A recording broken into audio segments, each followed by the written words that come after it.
और बबुआ के कुल काम छोड़ के पढ़ाई लिखाया जा कि बबुआ पढ़ लिख के शिक्षित बने, अपने इतिहास के विषय में जाने का प्रयास करे और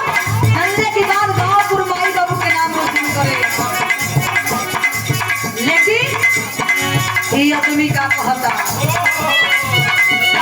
ये आदमी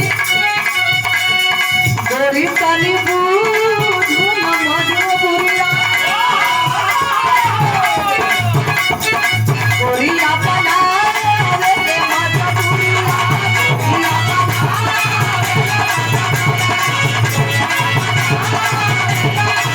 गोरिया बना रे माता बुरिया हरा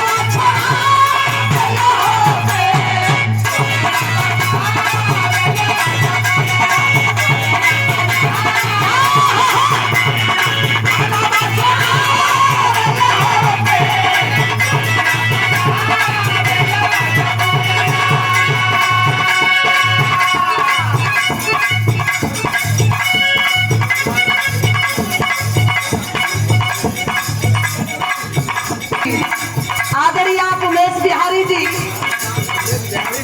और साथ में आदरणीय हमारे साहब आदरणीय अवधेश बागी जी हमारे बड़े भैया, बहुत बहुत धन्यवाद। चरण स्पर्शनी भैया लोगों के सबके साधुवाद प्रणाम बा, सादर नमो बुधाय जय भीम करती हूँ। लेकिन उम्मतारी वो बचड़ा के अंगुरी